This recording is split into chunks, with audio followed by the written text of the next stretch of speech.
இன்றைக்கு பணியானையை பெற வருகை தந்திருக்கின்ற எங்களுடைய பெருமதிப்பிற்குரிய ஆசிரியர் பெருமக்கள் உங்கள் அனைவருக்கும் முதலினுடைய வணக்கங்களையும் வாழ்த்துக்களையும் பாராட்டுகளையும் நான் தெரிவித்துக் கொள்ள கடமைப்பட்டேன். ஆசிரியர்களை முன்மாதிரி ஆளுமைகளாக கொண்டுதான் மாணவர்கள் தங்களது எதிர்காலத்திற்கான இலக்குகளையும் கனவுகளையும் உருவாக்கி கொள்கிறார்கள். அத்தகைய மகத்தான ஆசிரியர் சமூகத்திற்கும் திராவிட முன்னேற்ற கழக அரசுக்குமான உறவு என்பது அரசியலையும் தாண்டிய நெருக்கத்தையும் பிணைப்பையும் கொண்டதாகும். பொதுவாகவே திராவிட இயக்கத்திற்கும் ஆசிரியர்களுக்கும் ஒரு நெருங்கிய பந்தம் உண்டு. குறிப்பாக தொடக்கப்பள்ளி ஆசிரியர்கள் மீது தந்தை பெரியார் அவர்கள், பேரறிஞர் அண்ணா, முத்தமிழர் டாக்டர் கலைஞர் அவர்கள் பெரும் மதிப்பும் மரியாதையும் வச்சிருந்தாங்க. குறிப்பிட்டு சொல்லணும்னா, இன்னும் பெருமையா சொல்லணும்னா, மகிழ்ச்சியான விஷயம், இன்னைக்கு நிறைய மகளிர் ஆசிரியர்களாக இங்க வந்து பெருமையாக அமர்ந்திருக்கிறீங்க.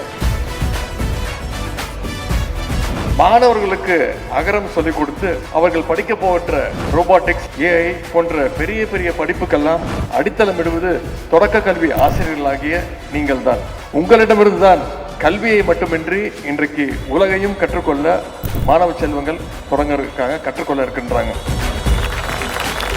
தொடக்க கல்வியில 100% இடைநிற்றல் இல்லாத ஒரே மாநிலம் இந்தியாவில் தமிழ்நாடு மட்டும்தான். அதற்கு காரணமும் வந்திருக்கக்கூடிய ஆசிரியர்கள் நீங்க தான்.